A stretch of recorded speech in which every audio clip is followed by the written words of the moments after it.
Jeremy, hello. It's so nice to meet you. I'm a big fan. Thank you, Chris. I appreciate it. So, what's the one question that you always get asked that you hope no one ever asks again? How much are you like Ari Gold?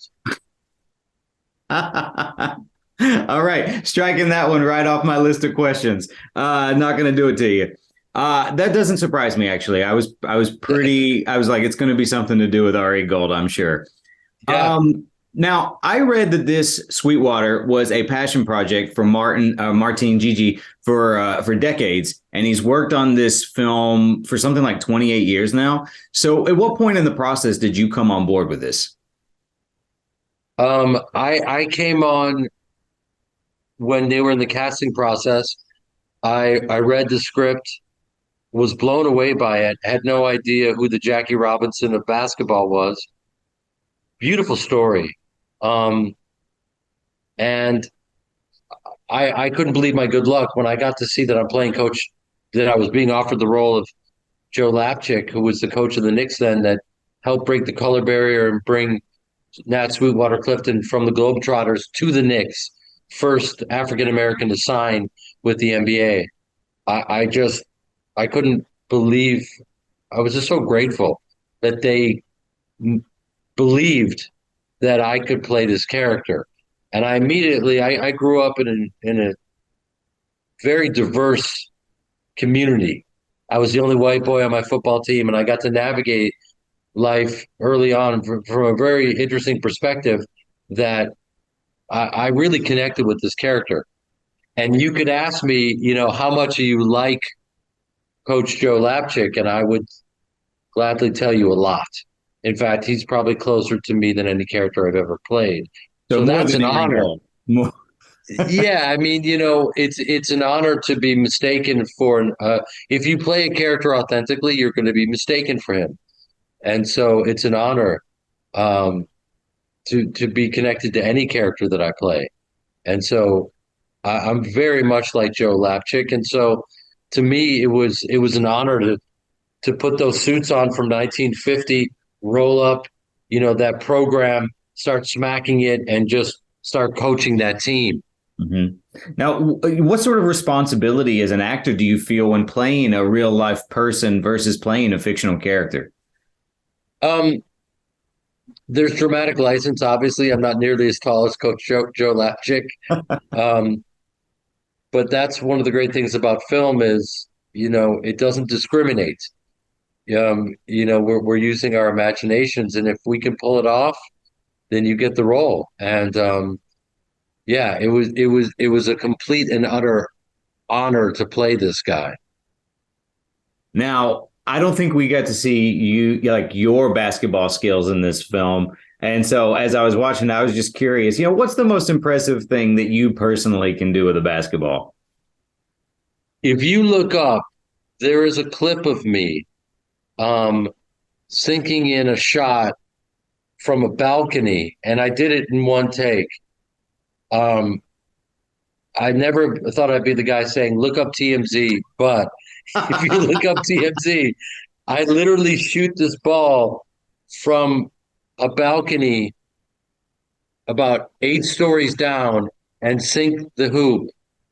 And it's on film, one take. And so uh, I willed that moment to happen. And so that did happen. I'm a huge sports fan. There are moments that I've had, courtside where was talking to me, and Kobe stopped in the middle of a game, and he looked over to me, he goes, "Let me ask you a question, man." I was like, "Is he talking to me?"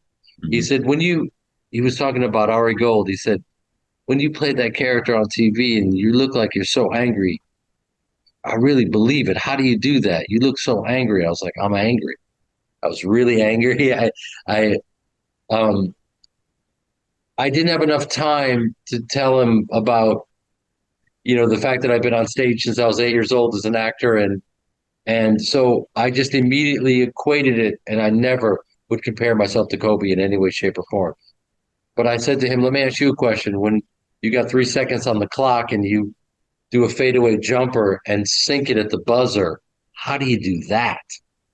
And I just watched him kind of process that, and he goes, "All right, bet." And then he just took off and ran down court. He's a guy that was, and God rest his soul, it's hard to even believe that he's not here. He was constantly working and getting better and learning and curious all at the same time. And so the fact that he even knew who I was and wanted to learn about like how I do what I do while he's doing what he's doing. Right. Another quick story, I'll never forget it. We were filming Entourage at the Staples Center then, where he was playing, and I went up to him and I told him to start filming, and I was mic'd up, and I'm in the suit, and I go up to him in character, and I try to poach him as a client of Ari Gold's, and so I in real time, and he didn't know we were filming, and he was just warming up, and he was just throwing in 3 pointers. And I just walked up. I was like, "Kobe, baby, how you doing, baby? You good? You good?" I'm just totally in character as Ari Gold. And I said, "Listen, we got to get you in front of the camera, baby. You're gonna make Denzel look like Carrot Top. You're gonna kill it. Talk to me, baby." And he's like, "Oh man, I can't. I can't act. I can't act." And he's throwing in these 3 pointers, and he's relating to me with all that Kobe swagger in a scene where he's brilliant and fascinating, and he's telling me he can act while being totally charismatic in front of the camera. So it was this interesting, crazy. It never made it in. I begged Doug Ellen to find that footage and release it, kind of like they begged Michael Jordan to do The Last Dance. You might have already answered this, but I was curious. This cast is so good. Like I was watching the film, and there's so many people keep popping up throughout the movie that I was like, oh, I love that guy. I love that guy. And then there's Eric Roberts popping up in a gas station, and so on and so forth. You've worked and met with so many amazing people over the years. Is there anyone in particular that you were sort of starstruck by? I had never worked with. No, I had worked with Kevin Pollak. God, oh my God, I can't believe I forgot that. Um, he's someone that like I watched Marvelous Mrs. Maisel, and being a stand-up, I've watched his stand-up, and he's one of these hybrids that I'm wildly impressed with.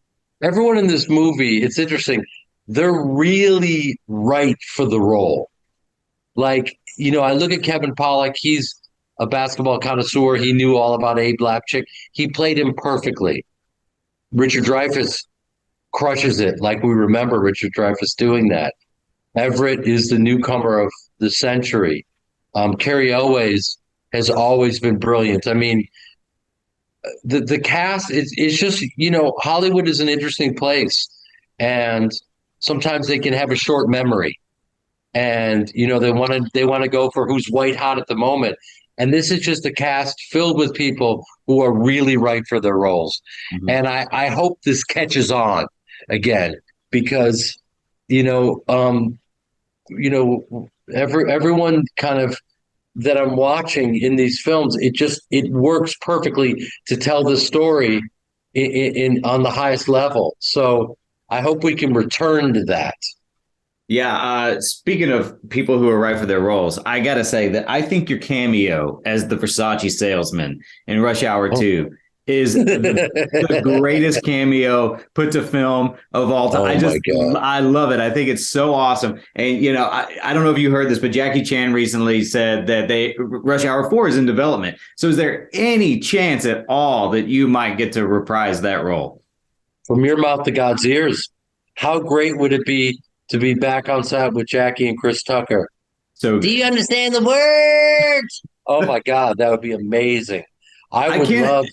It's like, I feel like Chris Tucker is like the ultimate scene stealer. And the fact that you went in and just took that right there, and you're so good in that scene. I watched it again before this interview, and I was just like, holy shit, what a great scene that is. Thank you, man. I appreciate it. That was me as that hungry Chicago stage actor before Entourage. You look at that cameo. The way that I have a career is I would take these roles and I would be ready to improvise, and I would, write down all the possibilities of what I could do and whatnot. If the director doesn't cut, I just keep going. And that's what that role is. And so I had a blast. Poor Jackie Chan looking at me, he had no idea what I was going to say. And suddenly I'm just, speaking gibberish. And it made it in the film, and I had the time of my life. They each made 20 million. I made $270. Do I sound bitter? Because I am. One last question, real quick. Who played a better Aquaman, Jason Momoa or Vincent Chase? Wow. I have to be true to my guy, Ari Gold. I immediately almost like went directly into Ari Gold, and I have to say, Vinnie Chase, my boy Vinnie Chase. Of course, Let's go. We need to get him. We need to get him back on the boards. We need to find Vinny. Okay, he needs to be in the Marvel universe. He deserves it. Sorry, Momoa. Jeremy, I know you got a million people to talk to today. Thank you so much for your time. I really love your work, and I appreciate you taking the time to do this. Thank you, Chris. Thank you for the good words. I'll see you next time. Sounds good. Cary, first off, such an honor to meet you. I watched the film last night with my fiance. Everybody did great. It's so great to talk to you. Thank you. Yeah. Now, I read that this has been a passion project for Martin Gigi for decades, and he's worked on this film for something like 28 years. At what point in the process did you come on board? Oh, I came on last year. So it's a testament to Martin's perseverance and passion that this project ever got made, because no one would touch it. He went to a number of studios, a number of independent production companies to try and get it made. And for some reason or other, people just didn't feel it was an important enough story to tell. And, here we are 28 years later, letting the world know about a fairly unknown figure who changed basketball as we know it. Mm-hmm. It's as relevant as ever. Yeah. Can't be more relevant than today, Chris. Yeah. Now, as an actor, do you feel more responsibility when you're playing a real life person versus a fictional character? Sure. You want to do justice, and you want to make sure that all the surviving members of his family aren't offended. And, I try to bring some humanity to the guy. I know he was a conflicted character. He had many detractors as well as supporters, but I leaned heavily on the script and the idea that this was a guy, like many people at that time in the 50s, who were operating out of fear. Yeah, nobody understood the importance of integration into professional sports, and because they were operating out of fear, they made a lot of crazy decisions. And for me, what I discovered about Ned was that he was really, the color he was really interested in was green. Yeah, that he was all about making money at the Garden and with the Knickerbockers. And initially, he thought, having watched Sweetwater play, that maybe there was some money in it. It wasn't until he actually spent more time watching him play and then met Sweetwater that he realized this guy was truly passionate about the game and could really change it. Mm-hmm. And I think Ned realized then that he could either get on board or be left behind, Mm-hmm. Now, you didn't get a chance to show off your basketball skills. Now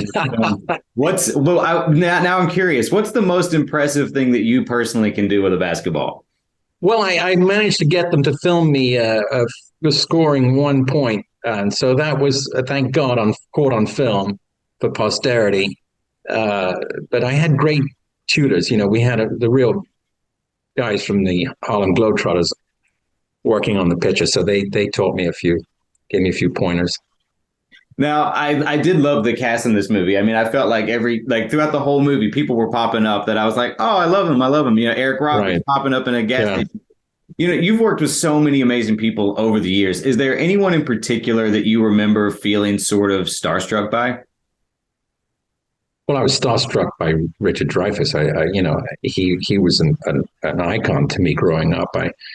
I must have seen all of his movies over 10, 15 times, So when Martin told me that he was cast as Mo, as the commissioner of the NBA, of the league rather, I couldn't have been more excited, Chris. I'd been waiting my whole life to get the call to work with him, and he was just as delightful and wonderful as I'd hoped he would be. Oh, that's great. I love Richard Dreyfuss too. I think What About Bob? Such an underrated Oh, movie. he's And genius. that's not even getting into all of this No, Spielberg stuff. no, I mean, please. yeah. Goodbye, Um, girl. I mean, my gosh, he's he's amazing. extraordinary.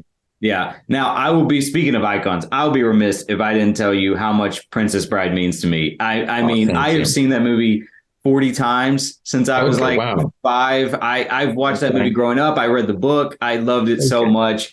Thank you. I think it's one of the handful of perfect films that should just never be remade I mean, just there's like a couple, and Princess Bride is one of them that I'm like, Thank leave you. it alone. Now, if a remake was ever announced, what would your reaction to that be? Well, I already responded to that. There was a, I don't know, a CEO or president of some studio at some point was trying to create some kind of publicity around the fact that he was going to remake the film.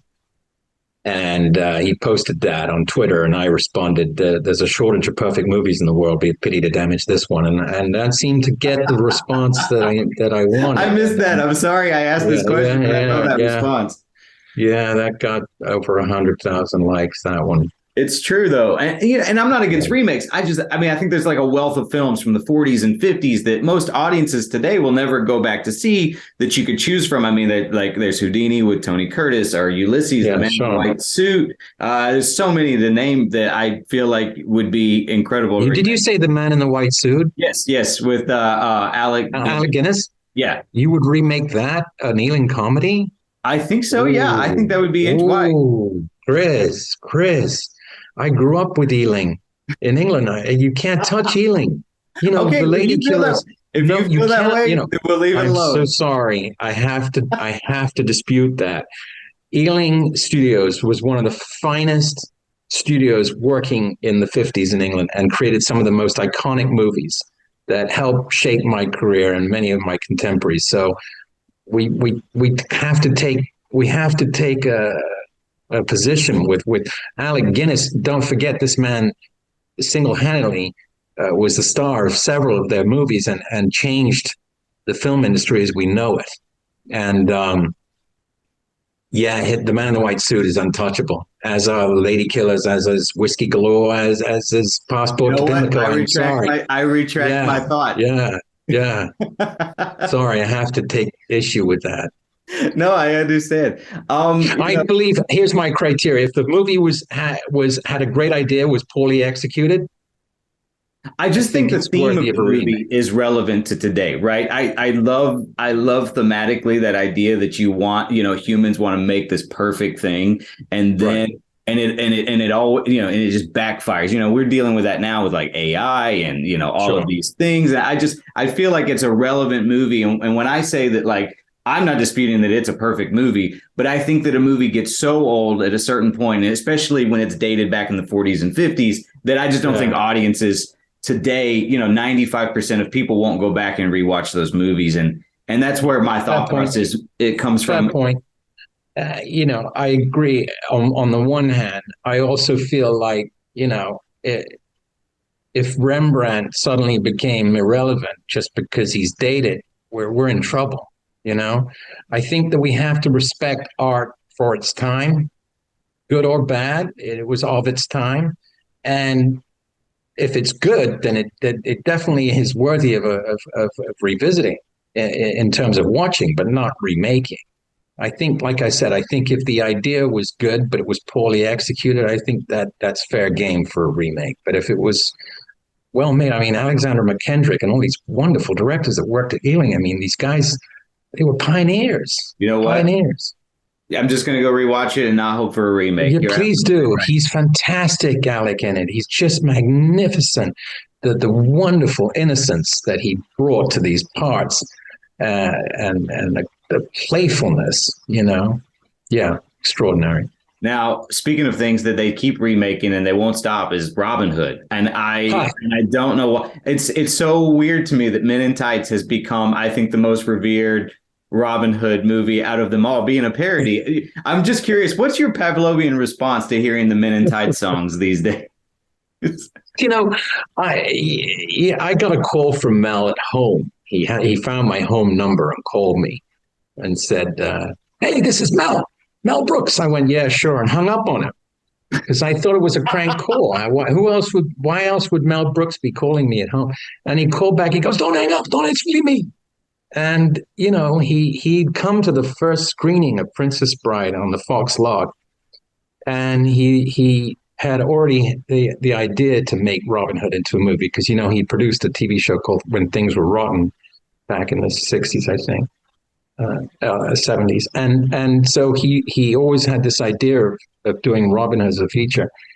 And he saw me in Princess Bride and realized that I was the right guy to play the role. And so I grew up watching Mel Brooks like most of my contemporaries. And so to get that call was just a dream. Yeah. I can only imagine what it would be like to work with Mel Brooks. Oh, it's great. Now, Stranger Things is coming back for one final season, so I have to ask if former Mayor Larry Klein is going to make an appearance, or do you think I can't tell you that. Wrapped up nicely. I can't tell you that. You can say anything, and I can't tell you anything. Well, I mean, even a can't tell me anything is better than a no, so I'll take that. I'm just going to hold out hope that we're going to see you in the final season. Now, it's a terrific show. I have nothing but great things to say about that show. Yeah. I know you've voiced Aquaman before, but have you ever, throughout your career, had any discussions to appear in any live action Marvel or DC stuff? By the way, I'm with ComicBook.com. That's why I'm having to ask these sorts of questions. Okay, sure. I have not been approached yet, but I still hold out that there's time. Don't they know? Don't they know who you are? Why are they not calling you? Chris, you're too kind. I'm a patient man. Yeah. So. Well, I have one last question for you before I go. Okay. I'm sorry, but it comes from my mom when she found out I was interviewing you. So she wanted to know, what's it like being the most beautiful man who ever lived? You tell your mom from me that she's a wonderful human being, and I hope I get to meet her one day. That's a truly sweet thing for her to say. Well, I've listened to it for 35 years now.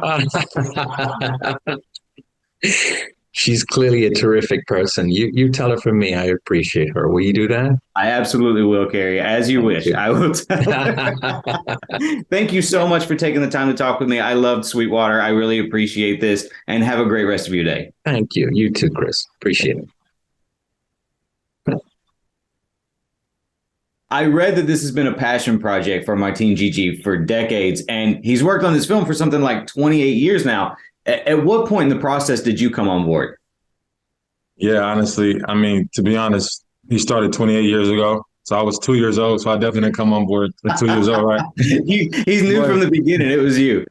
Yeah, exactly. Like really, when I touched the basketball, he started the script. But to be honest, I came on right at the tail end, man. So you never know what life has waiting for you. I was just prepared, trained, ready to go, and the spot opened up. They needed the lead starting role, and I was available to step in and tell this beautiful story, which is a complete honor. Now, exactly how much research went into playing Sweetwater Clifton? Like, did you attend Globetrotter games or study Sweetwater footage? Like, what went into it? I mean, to be honest, Chris, I think I had like 2 weeks to prepare for the role. So, I mean, the research was I get the audition. I see a human being I know nothing about, which was very intriguing to me. About the first African-American assigned NBA contract. I had no idea who this person was, and I'm a sports guy as well. So the research started off by me going straight to Google, to be honest with you. Google research who this guy is, where's he played, where's he from, and I just dive in from there. Luckily, I found a beautiful video of him as an older man when he was a taxi driver, and he just started talking just truthfully about his life, his journey, and just really reflecting, which was a beautiful snippet I was able to find, man. So luckily I had that. And obviously, man, Martin done so much research with the NBA ball stat. Literally, I was supported via the script through true storytelling that Martin gathered. And then, like I said, my extra work was just going through my own research process. Nice. Well, what responsibility, as an actor, do you feel, when playing a real life person versus playing a fictional character? I mean, does that workload change for you? I mean, at the end of the day, everybody in this industry has a huge responsibility, right? I mean, what we do, portraying stories to people, I mean, we can affect the masses. So we all have a huge responsibility. But I will be honest and tell you, it is a different level when this actual person was a true human being and especially when their family is still alive. You know what I'm saying? So it just hits a little differently, knowing that his daughter is still here. You want to do right by them first. You want to do right by him first and their people. And then from there, still being true as a storyteller, the huge responsibility is there to just be as honest as possible, be as authentic as possible. And that's what they did with this whole film. And I think we hung our hat on telling the truth, being authentic. So, yeah. And have you had a chance to meet his daughter or any of his family yet, or have they been able to see the film? Absolutely. Yeah. Jatan Robertson. Yeah. Shout out to her. She came on set and beautiful spirit. And what's beautiful is, I mean, we have the bloodline thread through the film. I won't give any spoilers, but the truth is Sweetwater's actual grandson, Nathaniel Sweetwater Clifton's actual grandson, is in the film as well as an actor. He is in the film as well as an actor. So it's just beautiful to meet the family and have them very involved with the film as well. I mean, they've been on this journey the whole way through with Martine, so definitely had a chance to meet them. Now, I imagine when you were doing the choreography for the film, I'm sure you learned a few new tricks. Maybe you didn't. I don't know. Maybe you were just hella talented beforehand. But what's the most impressive thing now post filming the movie that you can do with a basketball? Wow, man. I mean, I did play professional basketball, so I know how to play ball a little bit. But it's a different time period, right? So Right. we're talking about playing in 1950. Yeah. I thought that I when I was watching, I felt like it was very authentic to the older clips that I've seen of black and white basketball games and stuff like that. Yeah, exactly. So even though I have all this basketball knowledge, right, I have to put my tendencies to the side as the actor and step into a whole new world. Even the way they played basketball, the way they communicated, the way they ran, the way they jumped, the way they dribbled, it was so different. But I mean, it definitely was more of a boxy type game and less finesse and flair. But to be honest, I had the liberty of stepping into that creativity because that's what Sweetwater brought to the game of basketball. He brought innovation, the creativity, the flair, the game they was playing on the streets, Harlem Globetrotters. He transitioned that to the game we love today, where you see people like Oscar Robertson, even LeBron James. I mean, this all started from the one person that broke the barrier of bringing basketball to a creative space to bring in more fans. Because honestly, Chris, there weren't any fans at the NBA games. I mean, the Globetrotters would play first. They brought in all the fans. It was fun and exciting and entertaining. And the NBA would try to sneak in right after and play so they can finish those fans. So, I mean, it was very beautiful and educational to just learn the whole journey of where the game started. Yeah, I've always felt like NBA is more akin to like boxing, like it's real sports, and then the Globetrotters are like pro wrestling. And and it's funny because I'm a pro wrestling guy. Like I just want to be entertained. I'm not even like a huge sports guy. But something that I loved about this movie was that I was watching and there's so many familiar faces popping up in different parts. So you star with quite a few legendary actors in the film. Was there anyone that you were a fan of beforehand that you got a little starstruck by? No, man, to be honest, I'm saying no to the starstruck aspect. Sure. I mean, but genuinely a fan of all of them, man. I mean, I was just thinking about this last night, like, wow, having the opportunity to film with legends, literally. Like, there's no doubt about it. Legends. I mean, I love so many people that are in this movie. Yeah, I mean, Cary Elwes, right? We got Jeremy Piven, Richard Dreyfuss, Kevin Pollak, Jim Caviezel, like Eric Roberts. Eric Roberts even pops in there for a little bit and hands it up. I love it. Kills it. And all of them kill it, man. Like, the beautiful thing about me, first star role leading a film, being introduced, right? The beautiful thing for me is that I get to witness and be a part of this beautiful alchemy and creativity of these guys that's been here, but still step on set like it was their first and last time, man. And that was a complete honor and a blessing and a gift to me, a gift to the film, and ultimately be a gift to the world. Yeah. Now, not including Sweetwater, we don't need any biasness in here. What's your all-time favorite sports drama? All-time favorite sports drama? Wow, man. I can't say Sweetwater. You can't say Sweetwater. I mean, you can say Sweetwater, but if you're going to say Sweetwater, we got to have a backup. If I'm going to say Sweetwater, I have to have a backup. I loved, I'm from LA. I'm from like the West Side. So seeing Coach Carter and what Samuel Jackson did in there and how they sewn in beautiful quotes about life, like our deepest fear is not that weren't adequate. Our deepest fears that are powerful beyond measure. But like seeing these sports drama, these real life quotes that people can take home with and be entertained and inspired really resonates with me. And I think that's exactly what we hit with Sweetwater as well. Yeah, that's a great answer. Now, since I'm with ComicBook.com, I'm going to get a little nerdy with you for a second. We cover a lot of Marvel and DC films. So I'm just curious, if there are any particular comic book characters out there that you would like to one day get a chance to play. I mean, honestly, my favorite is Black Panther. I can't lie to you. I don't even want to lie about that. I mean, that's just on the plane here. I was watching it. Like I was looking at what movies to watch. I was like, nah, I'm not gonna watch this. I'll watch it 1,000 times, and I still click it. I'm like, just to witness Chadwick, rest in peace, and just see what they all did. Ryan Coogler and the whole Marvel family did what that was beautiful. Now I even went to Wakanda Forever. I'm like, why am I still watching this? But that was just a beautiful introduction for me at a beautiful time, seeing that character and diving in with that. I'm still learning the whole comic world, to be honest with you. But I'm open to it all, man, to be honest. Yeah, for sure. Those are big shoes to fill. I honestly feel bad for anybody who has to follow Chadwick on that one. Yeah, that's why I didn't want to say it, but literally that's like the first thing that I could think about because I just watched it. But to be honest, what I love about just the superhero world and the comic world is that, so I said I'm open to all of it. I mean, literally, I think it's the meta-human aspect of us, right? The ability to have superpowers that we all genuinely have inside of us and be able to display it outside and go to the theater and witness that. I think it inspires humans, kids, and all the whole diaspora in a whole different way that regular films don't. So I love the genre, man. So I'm open to it all. It's modern day Greek mythology, man. I mean, that's exactly what it is. Yeah. It really is beautiful. Yeah. And I also love that you mentioned that like Black Panther is one of those movies that like no matter how many times you watch it, you just keep going back and, back to it. I'm the same way about The Princess Bride. So, talking to Cary Elwes today is going to be like, because no matter, I've seen that movie probably 30 or 40 times, man, ever since I was like 5 years old. I just have loved that movie. So I totally. Cary, he's a gem. He's one of those guys that brought it on set, on camera, off the camera, a complete love. Like his heart is just full of so much love and grace and appreciation to this art and to our whole team, man. So that would be a gift for you to definitely talk to him. Well, it was a gift to talk to you today, Everett. Thank you so much for taking the time, my man. Man, Chris, such a pleasure. Have a good one.